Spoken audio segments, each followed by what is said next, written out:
Okay, I'll send Jim a text. We'll see Okay. what's going on.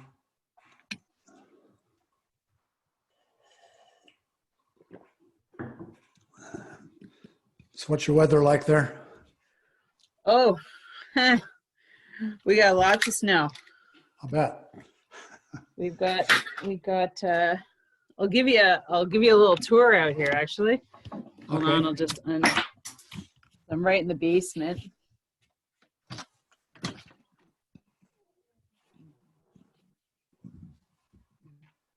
Yeah, Actually pretty white looking. quite gorgeous. Yeah, very deep snow. Yeah. Well, it's like it came down really, really heavy last night. So We're very deep in sunshine right now. well, yeah, at least the sun shines out. I just got off my bike just 15, 20 minutes ago. And Oh, nice day for a ride. Yeah. So do you do many projects? Of what type? I don't know, like with teams or training camps or. Well, I used to, but since the COVID thing started, I haven't done anything except Zoom clinics with clubs and groups and sometimes athletes. But otherwise, I haven't been farther from my home than Flagstaff, which is about, I don't know, 45 miles away. Yeah. Since February. It's been a year now. Oh my gosh. Wow. So I've not gone anyplace. So has it been nice being able to decompress and kind of? Yeah. I just got a note back from Jim. He says the Zoom link and email invite won't open. It says invalid. I'll email him the link again. I'm gonna see if I can get to it here. Okay, because I can just give you the ID number and he can join that way. I'll just send it to him right now. Okay.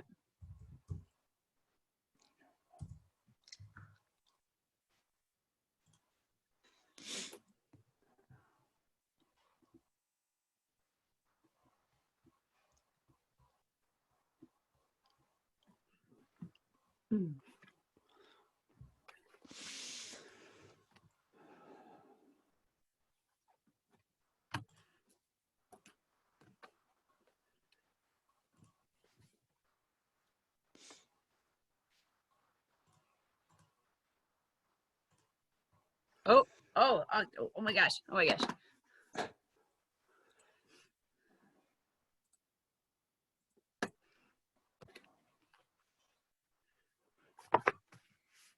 Hey, Jim. Hi, sorry about that. I had an old link, I suppose. Apologize for That's the okay. delay.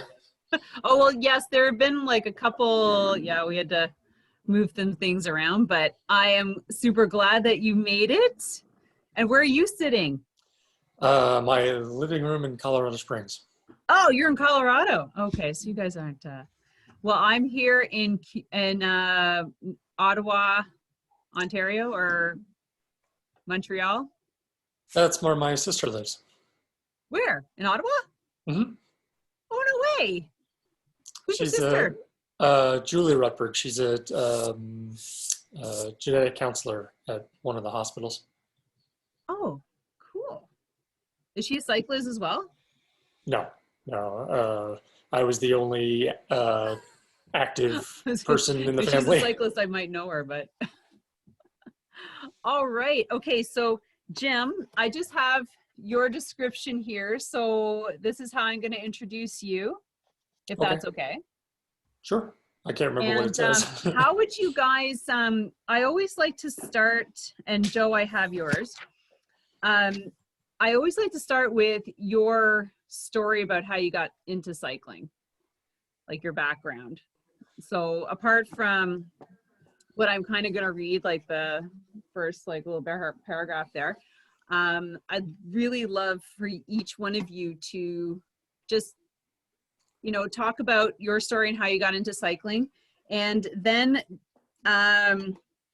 you want to jump right into the book, because I know that you have a rebate right here in the back. I don't know if you want to talk about that. That's great. Okay. Yeah, sure. Because I got mine on Amazon, and I also I downloaded on Audible first, and I listened to it while I was driving and cycling, and then I bought the book so that I could reference everything you're talking about in the back. I'm like, you know, I need to, you know, when you started talking about Swift, so I was like, okay, I need to actually get a book.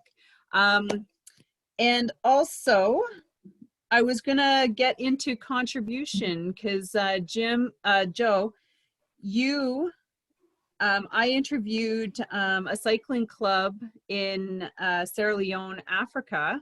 So the Flames Cycling Club. Yeah, you bet. Yeah, Yes. so I just wanted to talk a little bit about that because Sure.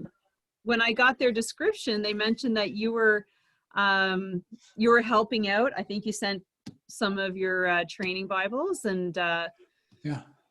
I'd love to hear So about that. bunch of stuff from Training Peaks, and water bottles and T-shirts and a whole bunch of books, just a lot of stuff. And Yeah, they're just kind of like, it's fun to see a group of kids get started in cycling because they enjoy it and want to do it.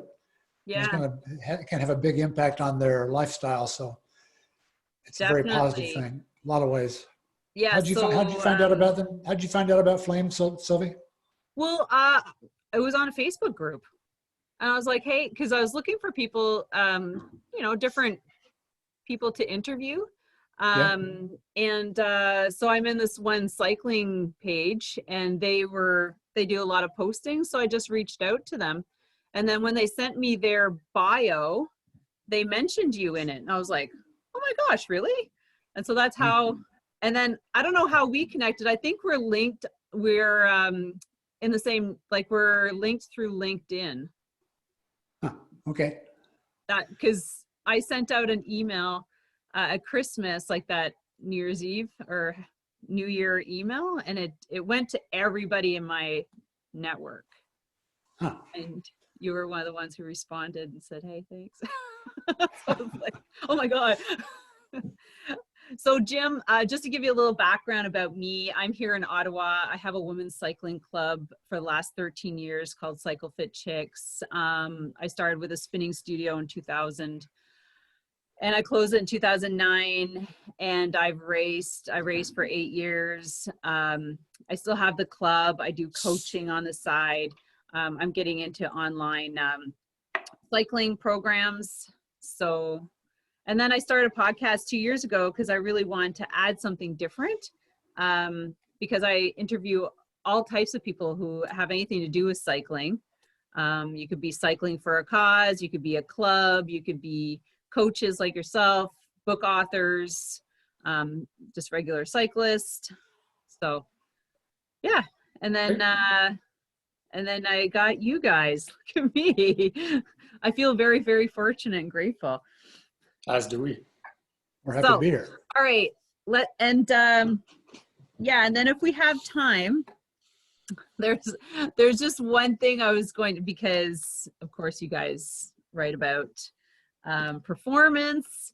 There's always this big controversy or discussion about cadence speed. So if we have time, we can dive into that. Joe, if you want to elaborate.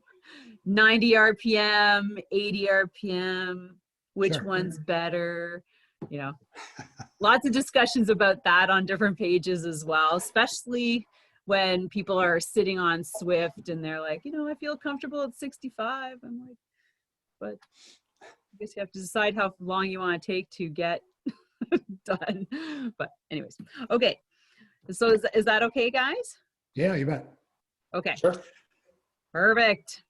All right, so let's get started. Okay, we're already recording. So all right, thank you everybody for coming out for this amazing episode of Secrets from the Saddle, all things cycling with your host, Sylvie Daou. And I am elated to have on such gurus here to this episode, to this podcast, JOE Friel and Jim Rutberg. Oh my gosh. If you have ever been into cycling, the odds are, and you were serious about it, that you picked up one of, oh, I got them all. I even have the third edition of one of Joe's books that helped you along understand how you got into training and how you train properly. I don't have the training over 50. I just turned 50, so now I've got to get that one. So I'm like, I don't need that one just yet. And Jim has been a great contributor to their latest book, which they got out very quickly this summer due to COVID.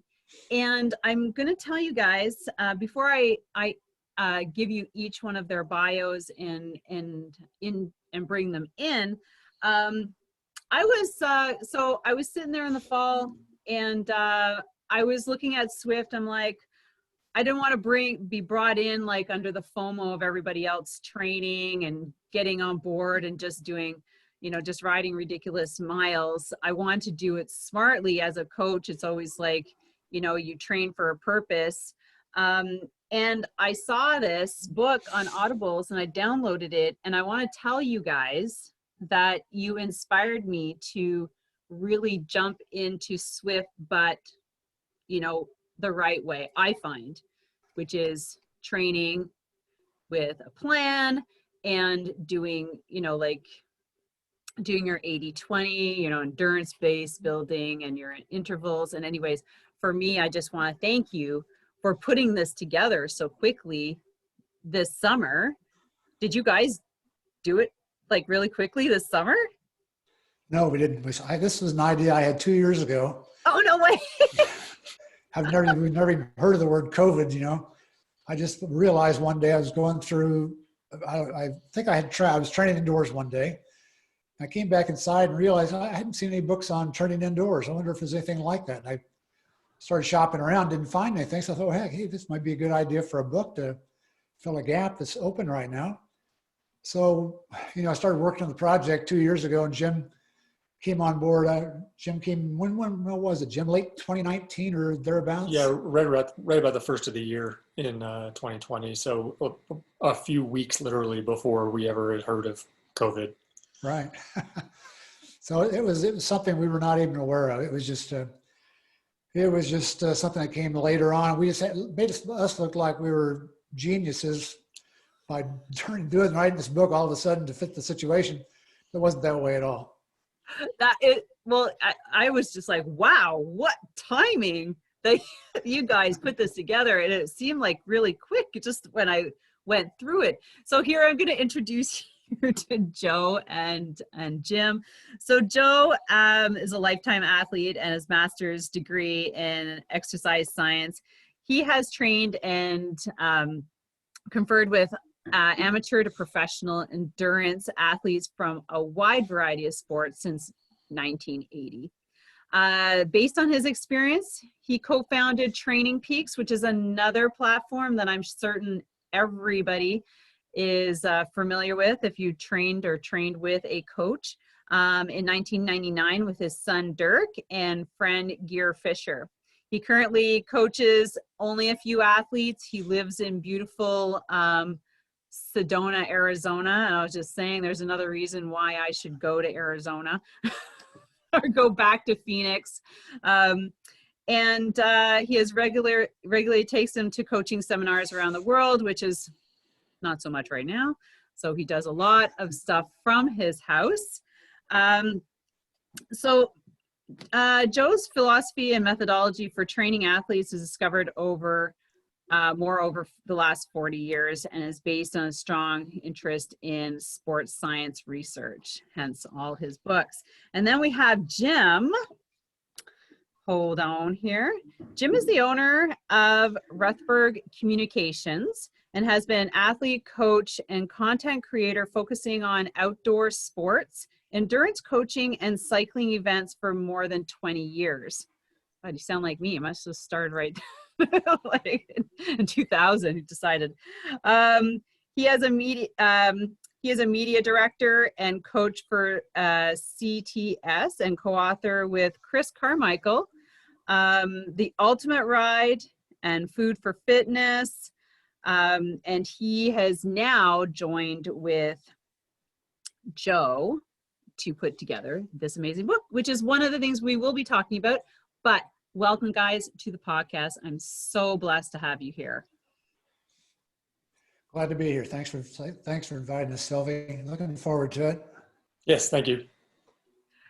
So I always, and thanks so much again. And I always like to kind of start off the podcast with asking, what's your history in cycling, and what brought you to the sport, and how did you evolve into publications?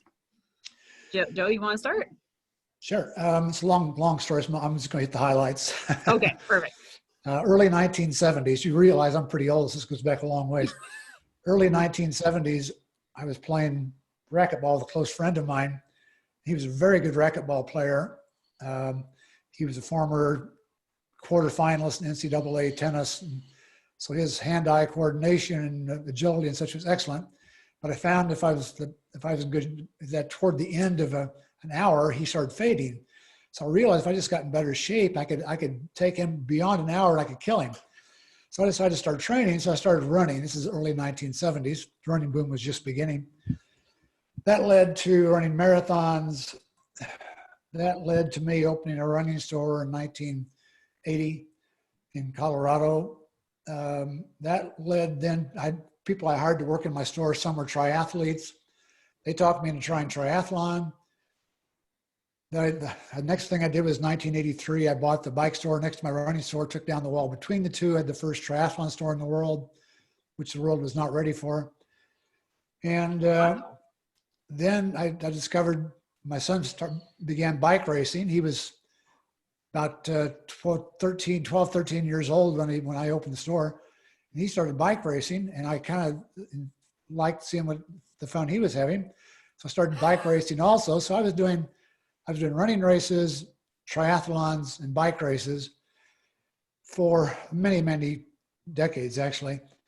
And the thing just kept growing on me to the point that I started coaching and everything. It's a long story. I won't go into all that. Basically, it was just because I enjoyed, once I got into it, I enjoyed it a lot. And it just kind of like, I became addicted. So it's been that way ever since. I still, after 40 some years, still train like I'm a kid, but I enjoy it every day. So what got you, so at that point, did you start coaching your son, or did you start coaching athletes, or how did you transfer into the coaching part? In the 1980s, I was a 1970s, I was a high school track and field coach. And so I was coaching already. My degree was in exercise science, as you mentioned. And so when I opened the running store in 1980, people kept coming in the store wanting to know how they could train for a marathon or whatever, 10K, whatever they wanted to do.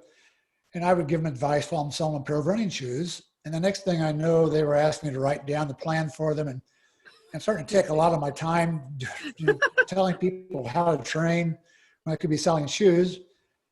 So I finally said, okay, I'm going to have to start charging people to do this. I can't just do it for free and it takes too much time.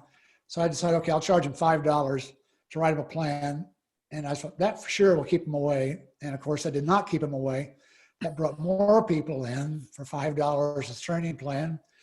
And so I just kept raising the price on training plans until I was making more off of coaching athletes than I was off of my store.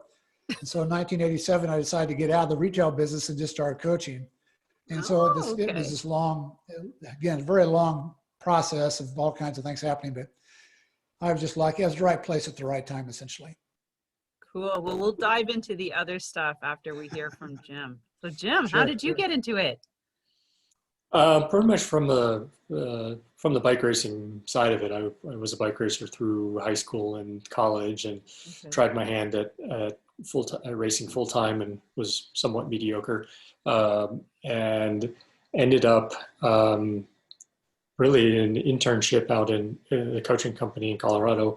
And it was at that point that they asked me to write some articles, and um, Hmm. liked the articles. And I had a degree in exercise science, but had never really wanted or thought that I could go into writing. What I found was that I enjoyed helping coaches get their message out, or for them to reach a wider audience than the one-to-one coach athlete relationship. And often they weren't as good at it or as comfortable with it. So I shifted more into that media side, and trying to help get coaches' messages out to as many people as I could. And it would help that with a degree in exercise science and some experience in coaching, I can speak the language and translate the concepts well to, at least I think, well to a wide audience. Right. Well, you certainly spoke to me. Good. You guys. So, all right. Well, thanks. That's great. So you're both moving along. You're into sort of articles. Joe, you're into coaching. Now, let's get into the moving into books, because Jim, you helped co-author or co-write a couple as well. And Joe, you got into your own series. So Jim, you were more with I started out with Chris Chris? and Jason Coop, more recently co-authoring an ultra running book, Okay. and then Joe. Um, and yeah, I pretty much fell into it. The contract to write a book came in before we at CTS, before we had anybody to write it. So basically, it was hey, do you think you can do this? And I had only written magazine articles prior to that, and I thought, well, okay, I'll give it a shot. Why not? And I guess I'm still doing it. Yeah.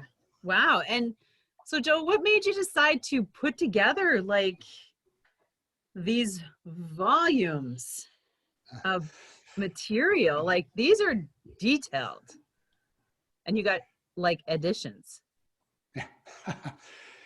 Yeah, well, again, it's a long story. It goes back a long ways. I'll just hit the highlights. Hey. I started writing for a publication called Velo News Okay. Yeah. in the late '80s, and they liked my stuff, and they kept me around, and which was good for me. I enjoyed doing it, and that allowed me to kind of like think through what I do and why I do it, and explain it to people. And so they had a sister company called Velo Press, which publishes books Yeah. besides Velo News. So they were sister companies. And Velo Press liked what I was writing for the magazine also. So they asked me if I'd write a book. That was about 1983. And I said, hey, I really just don't have time. You know, I'm coaching a bunch of athletes, trying to train, 15, 20 hours a week. I had too much stuff going on, so I just kept turning them down, saying I couldn't do it. And then in 1984, I got a virus in my heart, and I was working with a cardiologist, and he said, you need to stop exercising altogether until all the symptoms are gone. And so I didn't know how long that would be, so I contacted the publishing house and said, hey, all of a sudden, I've got like 17 hours a week that I can work on a book, so let's do it. I just figured the book would sell, 1,000 copies in 7 years, and that'd be the end of it. And it sold like 5,000 copies the first month it was out, and it just blew me away. That was a Cyclist Training Bible, the first edition of it, which was very rough compared with what the more recent copies or versions are like. So it was kind of at the time when I had the virus in my heart, I thought it was the worst thing that ever happened to me. Looking back now, I see it as being one of the best things that ever happened to me, because I never would have taken on the project of writing a book if I hadn't been forced to do something. And so it just came at the right time for me. Again, I've just been I've got this lucky streak going for my entire life. I'm always in the right place at the right time, doing things I enjoy, and somehow they wind up working out for me. And so can't say much more than that. I'm just a lucky guy. Well, Well, I say think there you're are a lot of lucky guy. people. Pardon? I think there are a lot of us are lucky that you ended up with that virus in a weird way, because it's led to some very good content and helped a great deal of people, great number of people. Yeah, Thank you. I imagine that after that, you just decided to hand each one of your athletes one of these and go, here, read it. Well, somebody had, But one of the athletes told me that, you really shouldn't write a book, because that means that all people do then is buy your book and they want to have you coach them. I'd become a former coach instead of a real coach, and it was just the opposite. I wound up getting a lot more athletes because of the book. Oh. And so I learned a lesson. Then the more you give away, the more you get back. So that's always been my way of seeing the world since then, is if I can help people, I will do everything I can to help them. And I know it's going to be good for them. It's also going to be good for me. So everybody wins. So it's kind of like, why not help people out? So it's just become a way of life for me. oh, for sure. And I'm sure this opened up a lot of interesting views on different types of like how to coach properly, and like, Oh, yeah. that people probably didn't necessarily think about, because, when you have a coach does a lot of special one-on-one coaching for skills, especially with regards to cycling. And half the population, unless you're coached, you don't know about them. And then once you get a book, then you're like, oh my gosh, like I need somebody to really help me put some of these skills into play. Otherwise, is that where Training Peaks came in?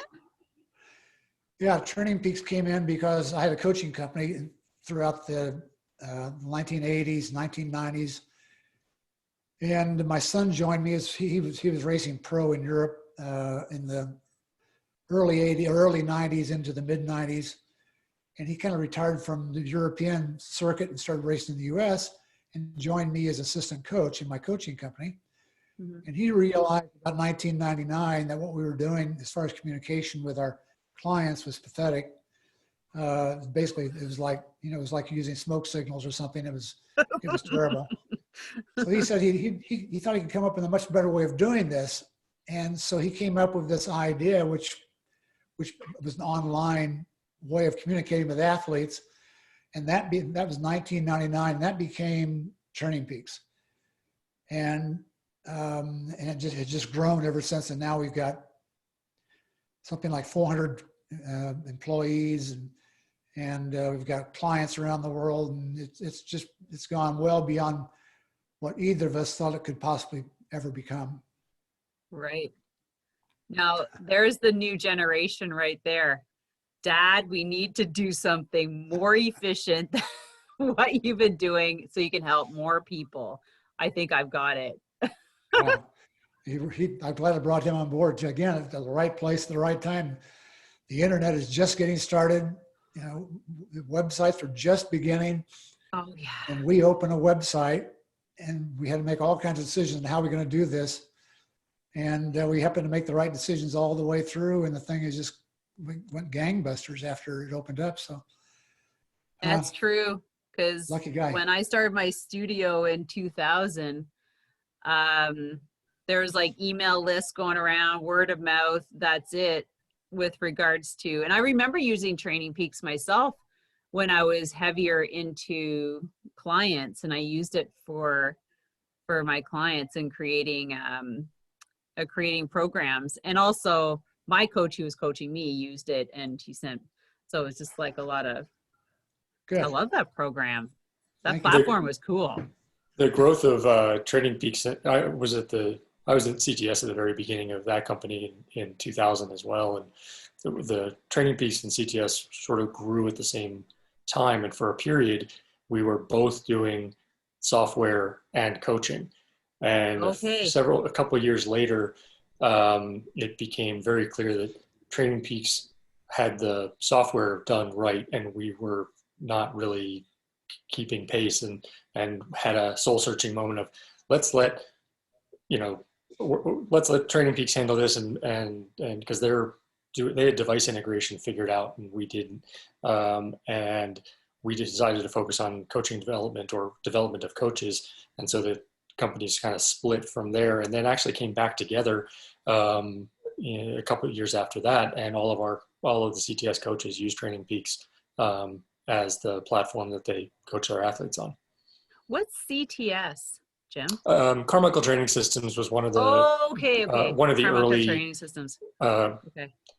We were one of the early coaching companies, along with Training Peaks and a few others that are emerging as the internet came out or was being more developed, and started the process of figuring out how to coach athletes remotely using the internet. So we kind of grew up at the same time, and then kind of diverged and crossed paths again. And it's been an interesting road over the last 20 years. So does CTS hire coaches and help athletes find coaches? Is that like is that what that platform's all about? We develop coaches using sort of an internal education program. Oh, okay. So that the coaches speak a common language, and athletes can then, if their goals shift, or we have athletes who want a different coach, they can move from coach to coach, and it's a similar language that they can, and similar experience. So it's a training platform. Just a remote coaching company. So 50 plus coaches who are affiliated. Wow, cool. All right. So, and do you still work with Chris Carmichael? Yeah, I still write for them. I've gone out kind of on my own from the content side, but I work closely with them and a couple other coaches and Joe. And as I said, I shifted to the idea of wanting to help coaches and physiologists get their messages out. Right. Okay. And because I like the idea of reaching as many people as I could, and reaching as many people as they could, to influence their audiences. Yeah, you have to break it down layman terms for all of us to make it, like you said, so you can reach everybody. All right. So before we get right into this book, I wanted to talk about contribution. And Jim, we were talking about, like with Joe, how I found out that he was assisting a youth cycling team in Sierra Leone, Africa. And so I was just going to ask him a little bit about that and how he found himself helping them. And then we can dive right into the book and talk more about the Ride Inside book and get into that. So Joe, I'd love to just sort of outline that, because like I mentioned, I did a podcast with Richard Musa from the Flames Cycling Club in Sierra Leone, Africa. And in part of their bio, they mentioned that you were one of their supporters. And I thought that was a really cool full circle, because I just had gotten your email back, and it was really talk about lucky. But how did you find, or how did they find you, or is it a simple reach out? I think it was probably about a year ago. It was winter of this past year, that a guy, I think it was in England, contacted me, and I've forgotten his name now, unfortunately, but he was involved getting this team started in Africa, in Sierra Leone, and they're juniors, they're teenage boys. Yeah. And I've forgotten half a dozen of them or so, and he was trying to get them going in cycling, but they had terrible equipment. They had a website, so I went and looked at it, and their stuff was just like, their shoes the cleats were worn out. They were just worn down to the nub. I have no idea how they stayed clipped in. The bikes were terrible. Clothing just was awful. Everything was really, really bad. And he wanted to know if there's anything I could do to help them out. And So I had some resources. So I essentially sent them all copies of my books, and sent them stuff from Turning Peaks, water bottles and T-shirts, and just a bunch of swag they could use. And then this guy from England began searching and found people who provide things like more and more equipment for them, shoes, and companies that provide stuff like that, nutritional aids, so forth. So he did a great job. It's really because of him that I was involved. I didn't walk into this looking for them. They found me. And so since then, I've had some brief contact with the boys, and they're just a fun group of kids to see finally get to do something that's really beneficial for them in the long term in their lives, not in terms of necessarily professional careers or anything like that, but more along the lines of just getting their lives in order to do things that are really very positive. And so I saw it as just again a win-win for everybody. If I could get things for them, I would get feedback from them on how they're doing, and so it's worked out really well. They've been a great group of kids to help out, and I'm always there to help them if I can any other way in the future. So, and there's been lots of other people besides me. So, Yeah. good group. They've got, again, the website online. I think it's flamescycling.com, if I recall right. I may be wrong on that, but they've got all kinds of pictures of their team and et cetera. So it's kind of fun to look at to see how they're in another part of the world. How do cyclists get started? Oh, I know. And I was just trying to find his name because they did mention him as well. Yeah, no, it was quite a great interview between Richard and I, because it took us like 4 different platforms to finish it. Like we went from Zoom to like Instagram to Facebook to like WhatsApp, and we were able to get like a full interview. But it was great to hear how he was getting kids off the streets, and they were actually producing really good results. Yeah. As a result of that. And it's a lot of fun to watch them grow. It's just one of those yes, for things sure. You see somebody finally get started in a sport like cycling, and it turns their lives around. It's very rewarding. Yeah, and he's huge on education too. So they have to go to school. They have to be like he has certain standards for the kids. You know, you can't just be in here for cycling, which I thought was really cool. So he really does endorse like education and finishing high school and things like that. So I thought that was quite powerful. So, all right, Jim, do you have any things you want to add? Because I don't want to leave you out either, but we can just jump in if you're doing some great stuff that I don't know about.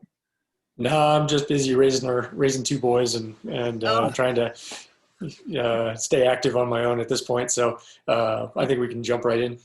Oh my gosh, kudos to you. I have 1 boy, and I just sometimes I'm like, I don't know if I had 2, I don't know what I'd be doing. So my girlfriends have 3 boys, and I'm like, wow, good for you. But all right, so let's talk about a little bit more about Ride Inside. I want to, like I said, this book talked to me like more than you even know. I was just sitting there, I'm like, oh my gosh, yes. I was just thinking about the concepts you're talking about, and I'm like, things that I've been coaching for the last 15 years in my programs. And the thing is, for me, I think it was more, gave me, I think like, I would say something better, like the knowledge and just a little bit of the background. That's not even the word I'm looking for. But anyways, to go and tackle Swift properly and riding properly inside, because I've ridden inside. I've never really trained seriously over a winter, because I kind of relax, because I used to race a lot. And as you know, if you race through the summer, it is all about racing, you know, commuting to the race, recovering from the race, training for races. And then, you know, once September rolls around, maybe you can stop racing. So I always took, the winter as a little bit of a down. But this book really encouraged me to embrace Swift for what it is. So would you guys like to talk about how, I know it started 2 years ago, but when COVID hit, you must have been like, oh my gosh, let's just accelerate this, getting it out now. Is that what happened? Yeah, Is that I what was you kind kind of of like, oh feeling, my God, February, we can't do anything. Let's finish the book. yeah, I was kind of feeling that way, that we were running behind schedule. There was no schedule at all when we started. It was just a book we were going to write that someday would come out. Didn't care. And then all of a sudden it became this thing, we need to get this book out as soon as possible. And so I think it came out, if I recall right, about August or so. It finally made it to the bookshelves. And it's been doing pretty well, primarily because of COVID, but the world has changed also. And that's what I saw 2 years ago, was the world of indoor training was changing. When I started riding indoors back in the 80s, gosh, I was riding this I had some basic old trainers, and I would sit in front of the TV watching Tour de France DVRs, for 3 or 4 hours at a time on a snowy day, and just can't wait for the sun to come out again. I don't care how deep the snow is. I'm going to go for a ride as soon as it stops snowing and get outside again. But the world has now changed. Now people look forward to training indoors. They see it as their focus is training indoors. Racing indoors has become a sport all by itself. And so it's just been a gigantic change in the world of cycling since COVID. It was actually starting before COVID, but the COVID just accelerated it. Well, So I Jim, remember, I think last year, if I can think from some of my friends, I think that's when they kind of started getting on Swift and training inside. But then, I don't know very many people in my area who kind of jumped on board last winter, because for us it was kind of like March, and then we had April, and then but it really pushed us to get outside faster, that's for sure. But those trainers flew off the shelves in the fall like hotcakes, and that's when everybody was like, oh my gosh, this is going to continue on for a long time. And it just blows my mind what kind of a world is inside of Swift. Yeah. What do you think, Jim? I think that we have to get to the point where we're at the point where indoor cycling is its own discipline. It's purely a vehicle or a poor alternative to riding outdoors, or something that you'll do if you have to because you can't ride outdoors. There are good and compelling reasons to be an indoor cyclist, and we're seeing more and more, whether it's on RGT or Ruvi or Be Cool or Zwift, any of these platforms, more and more people who are so comfortable indoors that they're riding more frequently, they're riding more consistently, they feel safer, they're in better shape than they've been in years, and in some cases they have two setups or 3 setups side by side, and they're riding with their partner and their kids, and so it really is a far cry from the days when we were in basements and garages staring at brick walls and riding rollers.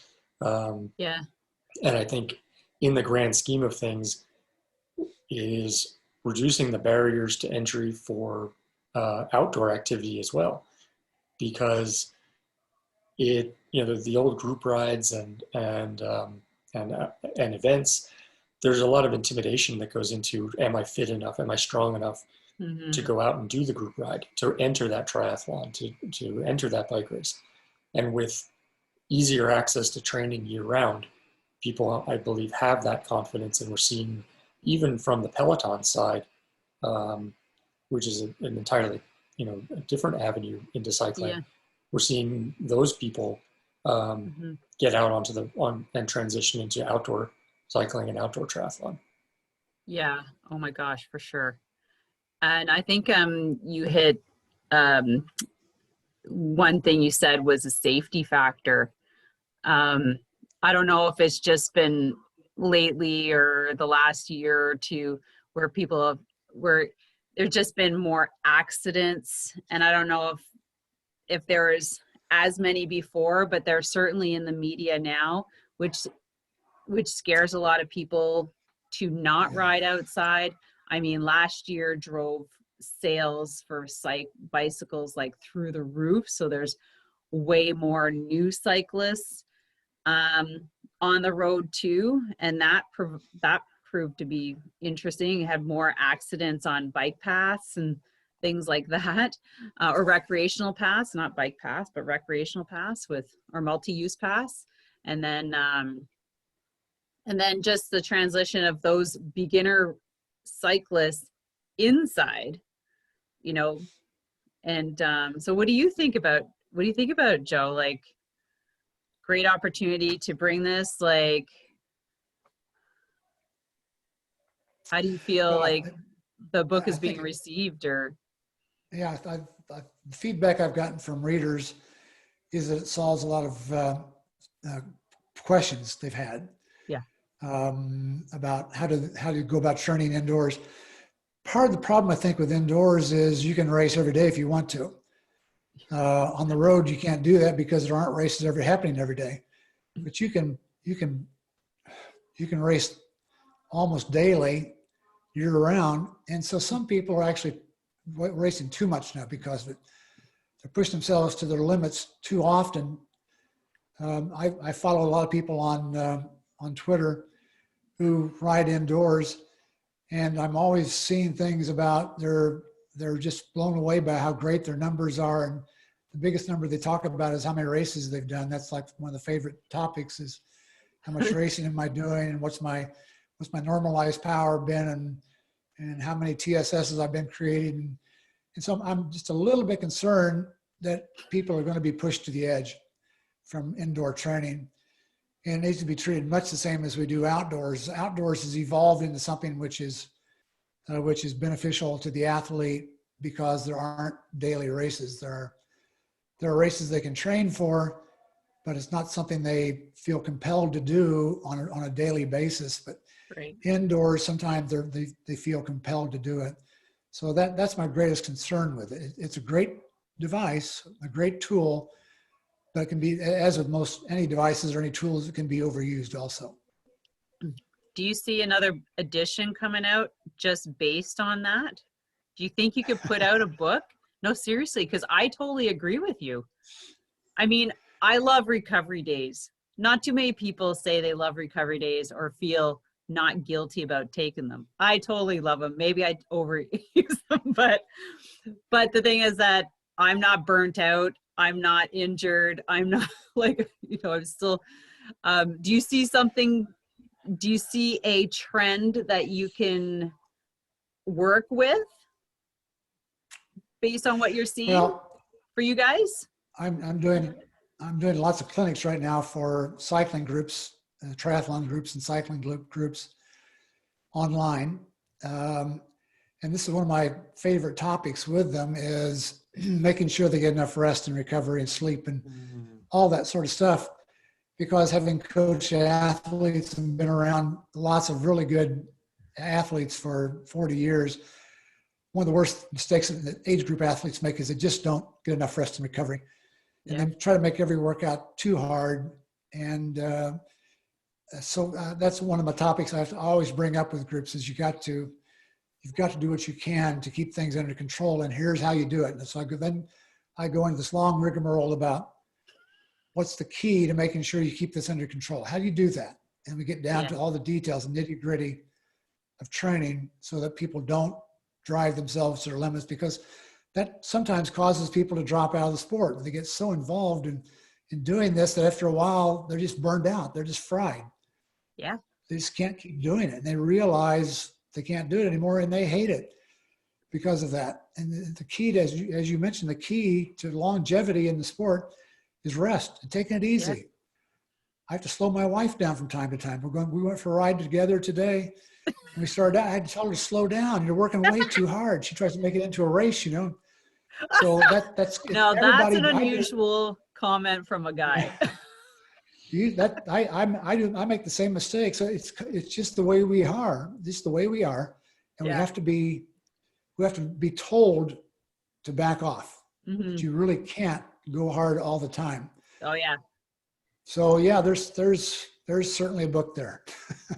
The culture of endurance sports.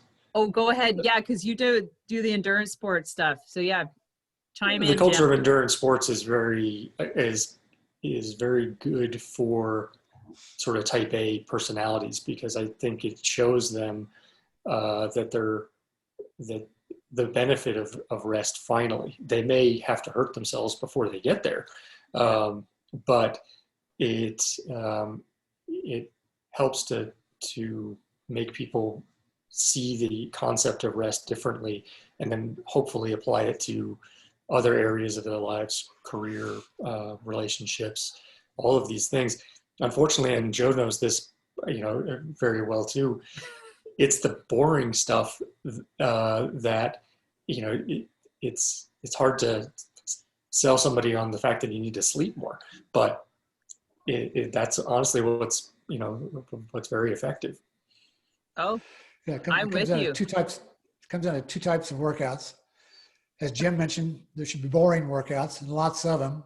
In fact, I tell these groups I've been working with on the internet, these clubs, they should have 5 boring workouts a week, 5 days a week where they're bored, and 2 days a week where they dread the workout. It's scary. It's going to be so hard. That's the range we need. We need boredom, and we need scaredness, dread, fear. We need those 2 extremes. Nothing in between. I love it. I can, yeah. It's the 80-20 rule. Do you 80% endurance, 20% high intensity?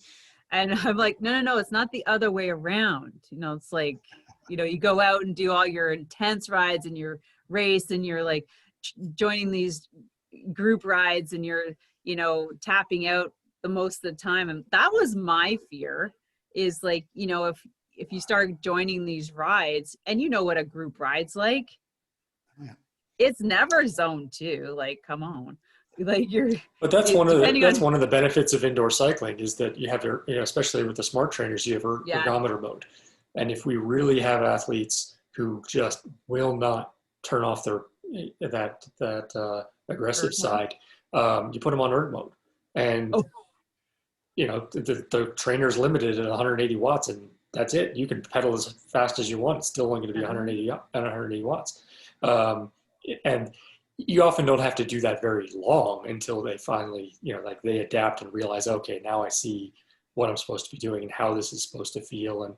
And then they can free ride and still do that. But sometimes, it takes literally putting the brakes on somebody, on an indoor trainer, for them to get it.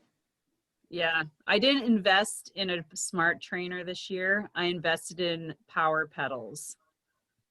Oh. So I can swap them out. I have a set of rollers, and I have just a basic trainer. So I like it. I like that setup. So, but I think I will. I'll do that next year. It's like you can only put out so much cash getting this set up. I just watched some of the amount of money people drop on like just getting set up. I was like, well, the power pedals weren't cheap, as you know, but I find them awesome because like I have 2 bikes, so I can swap them, and I can jump from one trainer to the other, and I don't have to worry about it. So I can train on my rollers and really go fat, like, work on my cadence, and then I can jump over. So, but I suspect next fall, I'll drop I'll see what the best trainer is. I'll just wait for everybody, the smoke to settle and see, okay, which one's what? The technology is changing very rapidly. And that was part of the dilemma that Joe and I had with the book, was we knew that if we tried to cover equipment very closely and talk about features and the software too closely, the book would be obsolete in 5 months. Yeah. Because the technology was changing so rapidly. And so we tried to approach it from a different method of talking about the use cases. Mm-hmm. Because as you said, you're using a power pedal with a standard trainer or rollers. And one of the things we talked about in the book is that there is a benefit to using that kind of a use case compared to a smart trainer, in that ergometer mode means that you don't have to actually have the internal motivation to produce 400 watts for 20 minutes or 300 watts for 20 minutes. The trainer's doing it for you. All you have to do is keep up with it. Whereas in your scenario, if I'm telling you to do an interval that's, 400 watts for 3 minutes, and that's a VO2 max interval for you, you have to have the internal motivation to reach 400 watts and stay there. Yeah. And those two things in training are quite different. And then if you're going to take them out into the real world, in the real world, you're going to have to find a way to generate those 400 watts, not have the resistance created for you. Yeah, and I kind of like that because I do the training intervals like once a week. So I'll go in, I'll pick like a 45-minute one. I'm like, okay, I just want short, quick intervals, like the 10 seconds, the 15-second ones, like sprint wise or for criteriums, kind of, because that's kind of what I'm training for.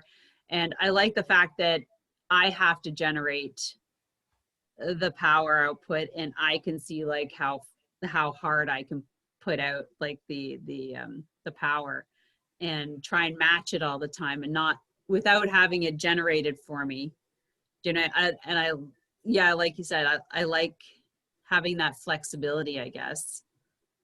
Well, and those workouts are the ones where you're trying to generate a maximum power. Yeah. So we can't put an ergometer on it, because what are you going to set the ergometer to? Yeah. That's where some workouts, and then one of the things that Joe talks about in the book is some workouts are well suited to indoor cycling and or an ergometer for indoor cycling, and other workouts can be done indoors, but you don't want to use ergometer mode because it kind of defeats the Mm-hmm. purpose or the objective of the workout itself. Right. Yeah. All right. You might hear a little noise because the kids just got home. This is one of those times of the day. All right. Now, I'm going to promote this with links. Your Ride Inside. I did see in the back that there is a website for everybody there with $10 off, and to get your copy, and highly, highly recommend that you add this to your, add this to your library or of books for cycling, but I talk about this on a lot of my pages because I think it's just so important. I actually did a podcast segment for my Coach's Corner on economy because I never used the word economy.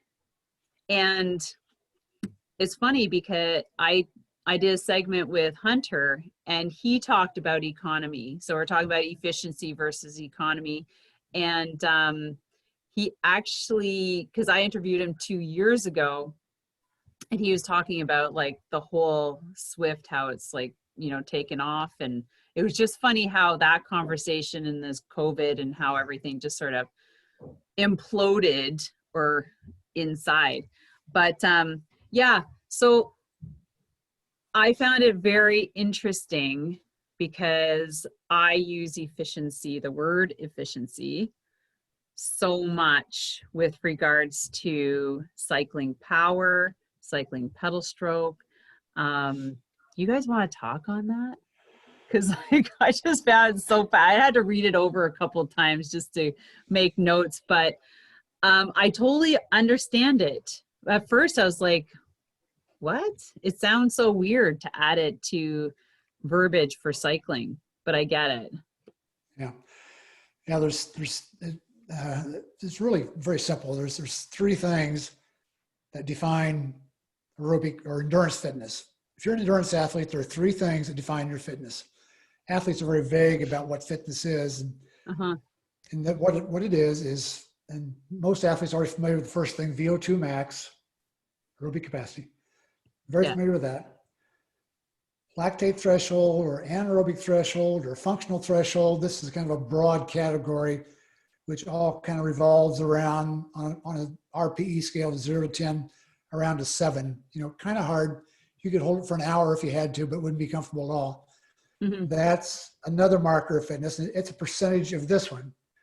The higher your percentage of this is, when you're at your anaerobic threshold, the more fit you are in terms of anaerobic threshold. The third measure is what you mentioned, which is economy. Economy is a gigantic category of things that have to do with measuring how much energy it takes for you to move the bicycle forward by pedaling it. Yeah. And you know, a lot of the things you have no control over, like the length of your thigh bone. Yeah. If you have a long thigh bone relative to your leg length, that makes you a better cyclist than somebody who has a short thigh bone relative to leg length. You have no control over that. And there's lots and lots and lots of things like that. There are some things you do have control over, but not really easy, like body weight. If you have excessive body weight, that's inefficient. Uneconomical, I should say. Uneconomical because it causes you to have to use more energy to propel the bike up a hill, for example. Right. And then the list of these things, how much type 2 muscle fibers and type 1 muscle fibers you have is another part of it. You have very little control over that sort of thing. But things you do have control over are skills. Yes. How you pedal, how you corner, how you ride in a group, how well you draft. All these sorts of things are also economy. Then you get into a subcategory called efficiency, which has to do, and this, you can get lots of arguments about this. And so now we're getting to my opinion. If you get into efficiency, I like to talk about efficiency with athletes in terms of what does the data tell us about how they're improving over time in terms of energy being expended. So for example, what is your power output per heart rate, per beat, per minute? Right. If that ratio goes up, your efficiency is improving. In fact, I call that the efficiency factor. So that's one of the things I would look for in my athletes for aerobic fitness is I want to see their power increasing for the same heart rate, or for the same power, heart rate gets lower. That's becoming more efficient. And that's a lot of things. Becoming more efficient.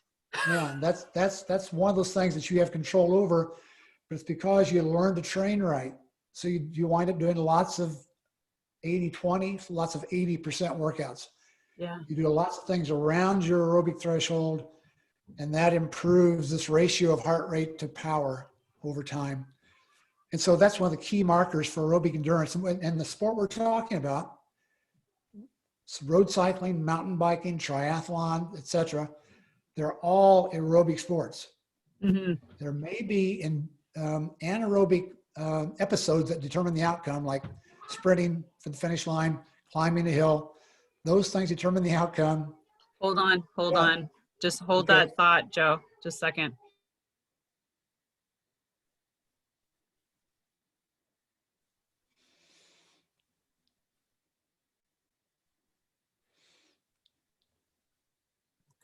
Sorry, my daughter just screaming to me upstairs.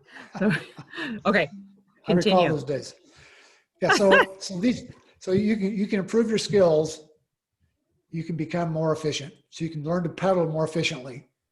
Yes. And there's all kinds of things. There's drills you can do and all kinds of stuff you can do. You can read online about all the stuff you can do. And there's types of training you can do to improve your aerobic fitness, aerobic threshold fitness.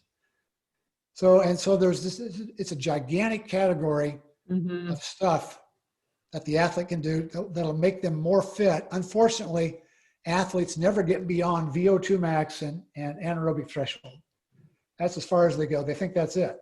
And they have no idea there's this other thing out there, which is actually just as big an event, big as important as the other two are, and in some cases more important, depending on the athlete. So it's a gigantic topic, and one which athletes are very they don't know much about. And that's what I've specialized in, is pedal stroke efficiency. I hate saying efficiency, but now I'm going to start saying economy, but pedal form. I've been doing that for like almost 15 years in my programs. Sure. I put so much emphasis on that in the winter, like for hill climbing, sprinting, just straight endurance. And we do lots of drills for that, like the kick, power, sweep, pull up. 15 years I've been coaching that in my winter programs. I've created a lot of like, I get the feedback where as they're climbing the hill, they can hear me natter at the back of their head, smooth it out, push down, like smooth it out and stuff. So anyways, I get that. And I think that's one of the areas a lot of people don't even consider, like you said in the book, is the form. Sure, I agree. Yeah. So what do you think, Jim? Have anything to add to that? One of the things I think that indoor cycling does for people in terms of pedal stroke is that it accentuates or makes a sort of a hitch in your pedal stroke or an irregularity in your pedal stroke more noticeable. You, for instance, ride rollers, and if you're not smooth on rollers, you immediately feel it. Yeah. Out on the road, and we talk about this in the book somewhat, the bike oscillates underneath you, side to side. And in a more fixed position indoors, you don't have the bike rocking underneath you, and then the person or the rider tends to either have to rock on the saddle a little bit more in order to get that side to side motion, or because the bike is fixed, they start to notice that the pedal stroke doesn't feel quite symmetric between the two legs and things like that. Yeah. So I think that indoor cycling can help people to see that there's some work that they need to do on pedal stroke.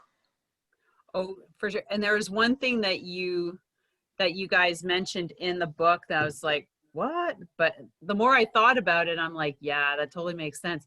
Where, how you're saying, like, being on the trainer can actually make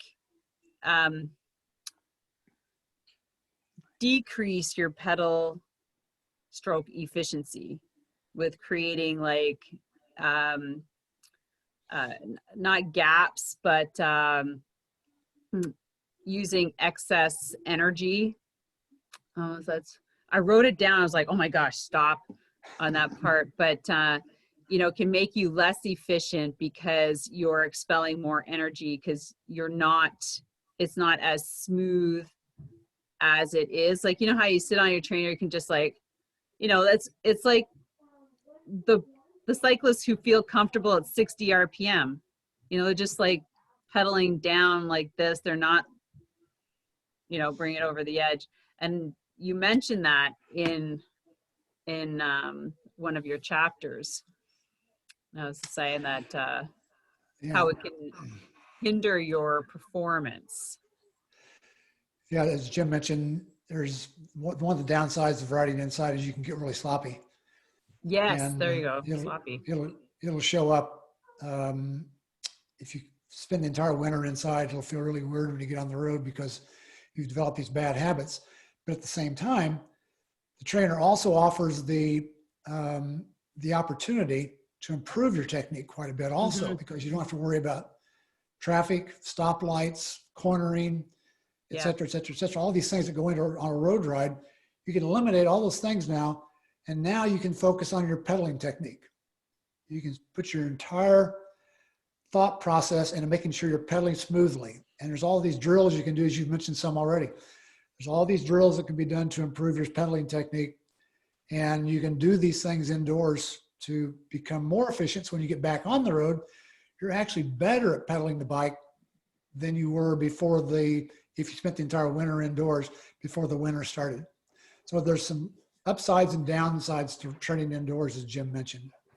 Yeah. And the one of the things that's a key for a lot of Joe's triathletes is the ability to adapt to a triathlon position or an aero position, or even for road riders to modify their cycling positions, because you can test it out indoors and see whether or not your pedal stroke is being affected. You can look at the power outputs and see whether raising, lowering the bars, extending the reach is having an impact on performance without having and do so having reduced the variables. So you're not outdoors with wind and weather and everything else wondering whether the aero position is more powerful or not than the previous one was. The conditions are the same indoors.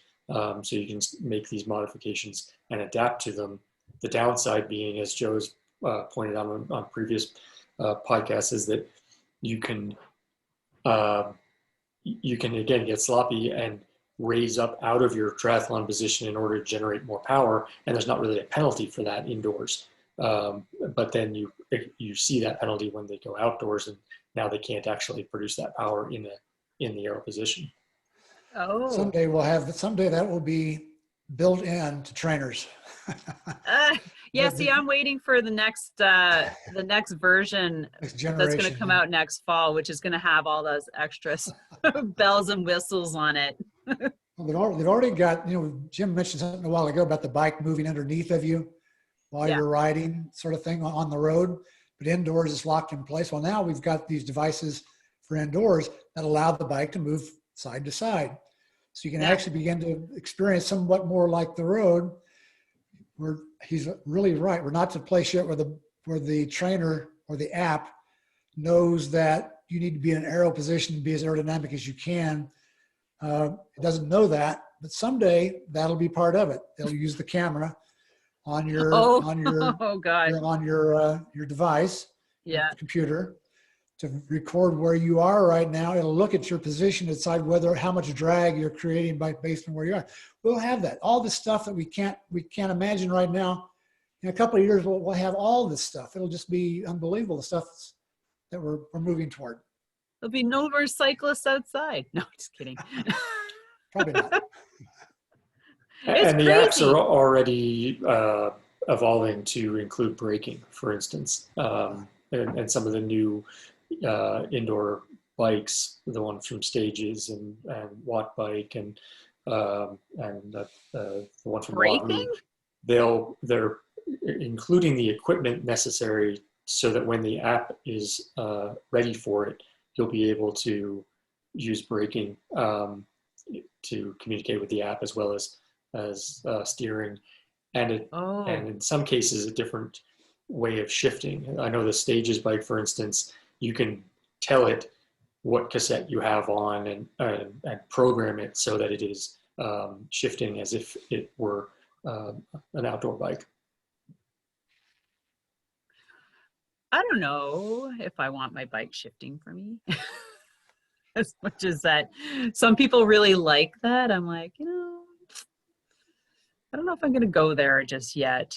But it's crazy I can't imagine what it's going to be like in the fall. After we'll see what kind of what the summer brings with regards to potential outside activities or events for cycling. I know a lot of people are really looking forward to having an event to go to. Ourselves, like our cycling club, we put on a time trial event, which is probably one of the easiest and safest cycling event to put on, if you could put one on, because there's just no hanging out afterwards. And but I don't know what it was like in the States for the last summer. Was there many events around that you knew of, or was everything just canceled? Most everything was canceled. There were some events that were done with limited field sizes. Gravel races, for example, were beginning late in the summer, and they limited field size, and so there have been some, but it's been a very small number. Yeah, I know here in Canada, they were able to pull off some national events, but you know, no spectators in like event, go in, do your event, leave, podiums done, you know, you just get your podium, your medal. And but the thing is that they were able to pull it off with a It's pretty lot clear of, that there's it's pretty clear that there's a lot of pent up demand though, because the several of yeah. the gravel races in the States for Oh 21 yeah. have sold out in minutes when they open their registrations. And then I work a little bit with some event companies, and they're seeing registrations that are well ahead of what they would normally see. And some of it's because, unfortunately, some events have gone away, so that there are fewer events to choose from, unfortunately. But it's Yeah. also that there are both experienced cyclists who are really raring to go, and then there's this whole group of new cyclists who got into the sport in 2020 and have developed and really gained an interest for it, and they're looking to do their first events. Oh, I know. They're all on Swift right now. Can you just wait till they all get out together in a real race experience? I'm like, I don't know if I want to be part of that peloton. You know what I mean? Because it's so nice in the app where you don't have to, you know, you can just bike right through somebody. And I was like, oh my gosh, this is so nice, but so scary at the same time. So I just wanted to bring one. Okay, it's 4 o'clock. Just a second. Oh my gosh, hold on. I thought I plugged in my laptop, but oh, here's the plug. There we go. So there's one last thing I want to touch on with regards to training. And there's this whole thing about cadence. And I know we talked a little bit about cadence, but there's this big discussion on one of the women's platforms about cadence speed.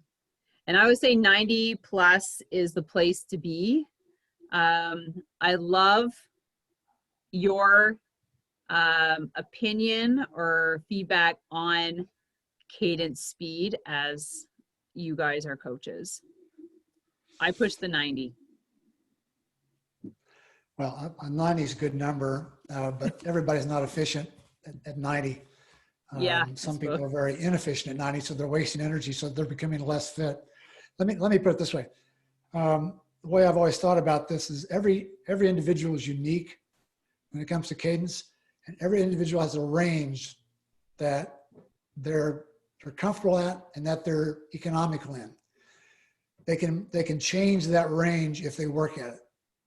Mm-hmm. So, for example, you'll find lots of road cyclists, for example, who are relatively new to the sport, who are comfortable when it's like 80, 85 RPM. But you get above 85 RPM, and now they're starting to have some trouble with it. Breathing becomes more difficult. Staying with the group becomes more difficult, etc. So those people can change their cadence by working on it. They can become more economical. They can become just more fluid in pedaling the bicycle if they work at that. But it's not the sort of thing that happens overnight, and we're not all born to be, you know, when we first get on a bike, all of a sudden we're all 90 RPM. It just takes time to get there. Yeah, so it's kind of it's a good thing, but I like to see how athletes work with a broad range of cadences. There are situations where 40 or 50 is something we need to be able to do for certain types of workouts to build force, for example. Muscular force workouts. Yes. It's like 40, 50 RPM. It's really good for doing that. It's very dangerous. It's risky for your knees. And the athlete has to understand that. But there's also benefits. So whenever the risk gets really high, the reward also gets high. And so the real reward that comes with taking the risk of pedaling on a hill with a really low cadence.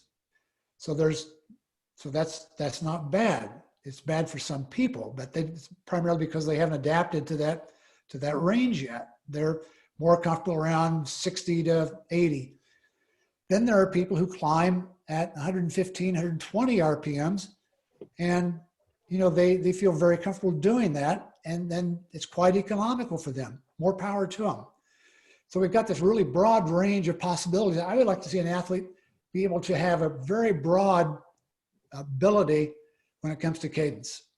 Right. From low to very high and everything in between. That would be the perfect athlete as far as I'm concerned, because now they can adapt to whatever the situation may be. They can adapt to that situation because they know they can do it. They can pedal at high RPM, they can pedal at low RPM or in between. So when we get stuck in only one range, it's relatively narrow, and that's all we ever do is the problem. So we can adapt and learn to become better cyclists by becoming more economical with our pedaling, by using more cadences at either end of the spectrum. Yes, I agree with you. I don't say like I do 90 for everything, but more endurance-based building, 90. When you're talking hill climbing, it's a range as to what their ability is. Sure. So what do you think, Jim? I agree with Joe in terms of the flexibility is what's more necessary than there being a narrow range that's optimal for cycling. Because as Joe said, you know, you can pedal at 40 RPM with high force, or you can be pedaling at 40 RPM in a group and just kind of rolling along with very little force. You can be pedaling at a very high cadence with very little force, or having to sprint very hard at a high cadence. And all of those things have a place within cycling, especially performance cycling. So it's really using pedal stroke and pedal speed, using cadence for the most cycling specific or addressing the demands of the sport. You, for instance, mentioned earlier that you race criteriums. You have to be able to accelerate from a low speed to high speed quickly coming out of a low speed corner. That's different than somebody who's a triathlete who has to maintain a very steady output for several hours. So training your cadence to be specific to your event demands is part of the process as well. Yeah, for sure. And then also muscle development between slow twitch and fast twitch plays a role as well. Cool. All right. Well, we have come, we've been chatting a long time, and this is amazing. Thank you so much. Now, before we just go, do you have any advice for that new person getting into cycling on Swift, since we're going to finish up with your Ride Inside book? Do you have advice? One piece of advice before we go. I would only suggest that the athlete be conservative when they're training, like with Zwift or in the other apps that Jim mentioned a while ago. Be very conservative, kind of feel your way along. Try to be if you're doing indoor racing, try to get in the right group that matches your performance abilities. You know, sometimes I'm afraid we tend to think we can do more than we really can do, and it becomes very devastating when you find out you're getting dropped all the time. So just be very conservative about decisions. Athletes tend to try to do the most they can possibly do in the least amount of time. That's always the challenge I face with athletes is you can't, if I say the best workout to improve your aerobic capacity is 5 times 3 minutes at 120% of your FTP with 90-second recoveries, that's the workout the athlete does tomorrow. They don't start out by doing 3 times 30 seconds, that same power output with 1 minute recoveries. They start out with the very hardest possible workout. And that's just the way they are. So they need to be conservative, cautious as they get started in this new sport for them, especially training indoors, since there's so much group activity on indoor apps. Yeah, I see I see a lot of ladies going for super long rides, very challenging rides, like hilly stuff that they're not used to, and getting very discouraged. Right. You know? I think for me, I would encourage people to try a number of the apps before they settle on either one that they're going to spend most of their time on, or come to the conclusion that they're going to have memberships on more than one of the apps. Zwift does some things very, very well, but they're not all the same. Every one of the apps has their strengths and weaknesses. The physics, for instance, on RGT are different than the physics on Zwift. So the ride feel is going to be different. Drafting from one platform to another is slightly different. So the graphics, or some of the apps are using virtual worlds, and others are using AR, or video. We're writing to a video. So it's keeping an open mind from the beginning, and trying out the range of apps that are out there, and realizing that depending on your your goal and your preferences, you may end up switching from app to app based on your goal for the day. Yeah, these are great advice, actually, because I have heard different comments about different platforms.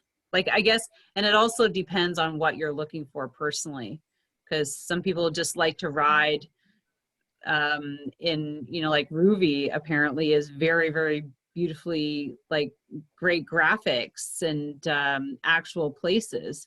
And people just love that because they would just want to ride in different locations, and they're not interested in racing and things like that. I think that's great advice. Both of you have amazing advice. Thank you so much. So, all right, I want to thank our listeners for jumping in and catching the segment. I hope you took some great nuggets of information away from both of these amazing men. And don't forget to subscribe and share this with your fellow cyclists. With that, have an amazing day. And don't forget to check out the other amazing episodes on the podcast. And we'll see you next time. Thank you, guys. Thank you.